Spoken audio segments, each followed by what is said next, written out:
तुलनात्मक राजनीति, comparative politics की बात करेंगे। तुलनात्मक राजनीति का मतलब होता है दो देशों के शासन व्यवस्था की तुलना, दो राज्यों की तुलना, दो प्रकार के शासन की तुलना। और हम पॉलिटिकल साइंस के सेमेस्टर 2 में तुलनात्मक राजनीति के बारे में जानेंगे।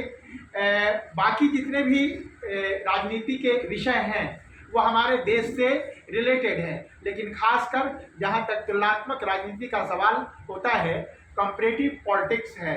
हम देखेंगे कि मेरे यहाँ किस प्रकार की राजनीतिक व्यवस्था है, हम देखेंगे कि अमेरिका में किस प्रकार की राजनीतिक व्यवस्था है, उसकी तुलना करेंगे।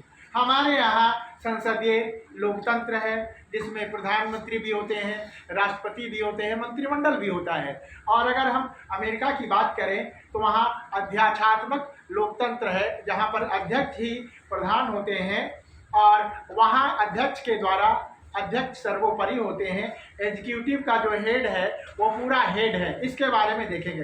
Comparative politics is very important and interesting subject of A political science. राजनीति विज्ञान का ये बड़ा पसंदीदा और बहुत महत्वपूर्ण विषय के रूप में है।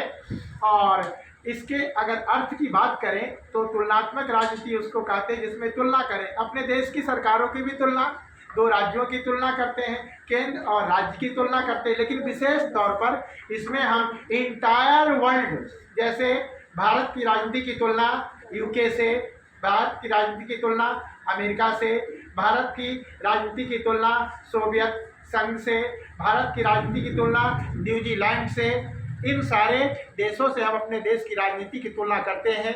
प्लस हम लोग ये भी देखेंगे कि कहाँ फुल्ली डेमोक्रेटिक प्रोसेस है, पूर्ण रूप से राजतांत्रिक व्यवस्था है, लोकतांत्रिक व्यवस्था है, गणतांत्रिक व्यवस्था है, डेमोक्रेटिक व्यवस्था। और कहाँ पूर्ण, जहाँ पर अगर हम अमेरिका की बात करें तो वहाँ पर है तो डेमोक्रेटिक, लेकिन वहाँ का राष्ट्रपति को देखने से ऐसा लगता है मोनार्की, एनार्की, अर्थात वो लग रहा है जैसे हिटलर और मुसोलिनी टाइप का है। अगर अमेरिका के राष्ट्रपति की बात करें ट्रंप का, तो इस तरह तुलनात्मक राजनीति में हम इसकी तुलना करेंगे।